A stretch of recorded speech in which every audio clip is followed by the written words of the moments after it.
Ouais, Jean-François. Donc là, je voulais faire un. Moi, j'aime bien la justice, hein. Et, et je voudrais dire, par exemple, aux thérapeutes vont se donner bonne conscience en disant qu'ils ont dénoncé les agissements de Epstein depuis longtemps et qu'eux, ils sont plus au fait des choses des autres et que grâce à eux, ils ont informé, ils n'ont eu de cesse d'informer, etc., etc. Et en fait, ces gens-là, ils vont être thérapeutes Reiki, par exemple. Alors, c'est simple.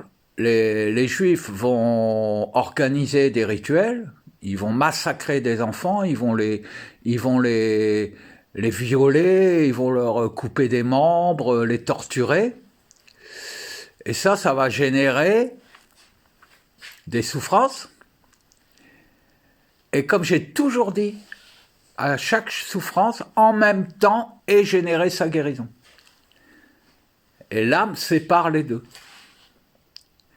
Donc, ça veut dire quoi? En torturant un enfant, il récolte 3 types de richesses. La première richesse, c'est la souffrance. C'est une entité, c'est une intelligence qui est affolée, qui est effrayée, qui ne sait plus où aller. Toutes ces souffrances, ils les récoltent et ils vont les placer chez vous. Ils vont vous les confier.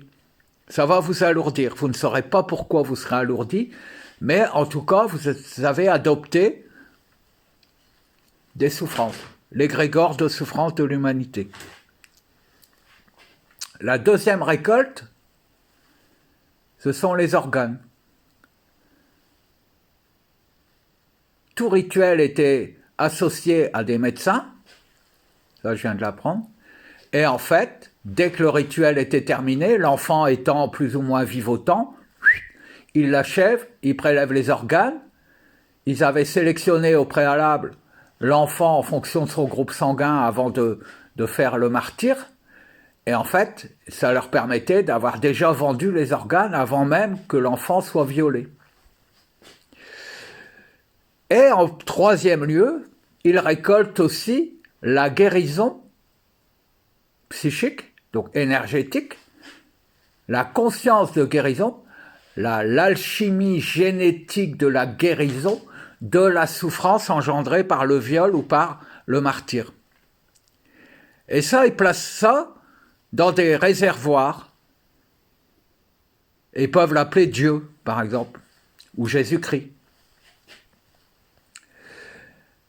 Et ensuite, eux, ils nourrissent leur famille avec ça, ils nourrissent leur génétique, parce que leur génétique est par nature déficiente, et en plus, ils dominent le monde entier, parce qu'ils font peser sur la tête des personnes toutes les souffrances du monde. C'est le péché originel.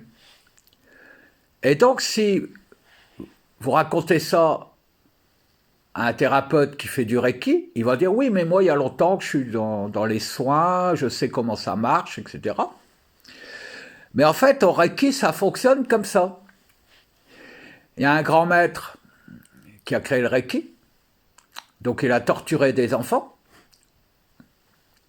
il a récolté des guérisons, il a récolté des souffrances, il a distribué les souffrances autour de lui, puis il a dit aux gens « Ah, tu es en souffrance, donc je vais te guérir ». Et il a revendu les guérisons. Et vous, c'est pareil. C'est-à-dire que quand vous êtes maître Reiki, vous utilisez la souffrance des enfants pour guérir la bêtise des adultes. Et en plus, vous leur faites payer.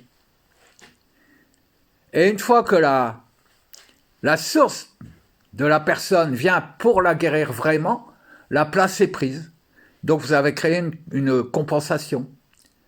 Et vous dites à la source de la personne, viens me voir la semaine prochaine, tu me payes une deuxième séance et je vais débloquer la situation. Et vous allez dire à votre patient, ah oui, mais là, j'ai bien bousculé les énergies, donc il faut quelques jours pour que ça se mette en place, tu vas être fatigué pendant quelques temps. Mais en fait, vous truquez, vous manipulez. Et donc, vous allez aussi mourir. Que vous ayez utilisé le Reiki en tant que patient ou que vous ayez utilisé le Reiki en tant que thérapeute, vous allez en prendre plein la pipe.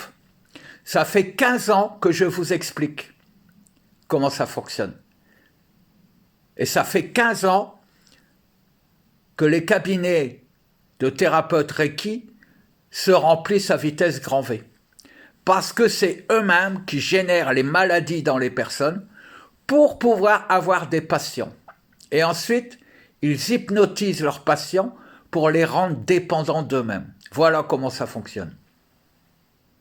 Donc j'espère que vous êtes très fiers de l'apprendre. Et surtout très fiers de ce que vous avez fait. Mais il n'y aura pas de pardon, parce que je vous l'avais dit. Quelqu'un sur Terre savait. Donc, vous auriez dû savoir aussi. Donc, vous allez en prendre plein la tête. Et ceux qui pratiquent le tantrisme,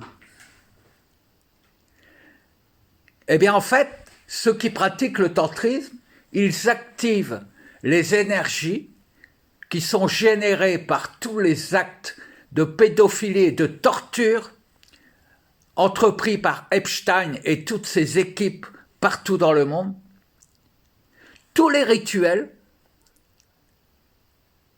pour activer la puissance sexuelle des personnes. Alors bien sûr, ça vous fait bander. Bien sûr, vous dites « je suis maître du monde » puisque je peux activer des énergies invisibles et ça fait jouir la personne. Et donc, je suis un grand maître tantrique, il faut me respecter. Vous êtes une grosse pourriture. Donc, vous allez en prendre plein la tête, comme tous les autres. Je ne vais pas en revenir sur la franc-maçonnerie parce que j'ai toujours dit, quand les francs-maçons appellent les forces, ils appellent en fait l'énergie de la connerie humaine et la masturbent pour manipuler les peuples. Et tous les politiques le savent. Tous les politiques le savent. Et tous les médecins traditionnels le savent. Donc, tout le monde devra maintenant assumer ce qu'il est. C'est tout ce que je voulais vous préciser. Je vous embrasse.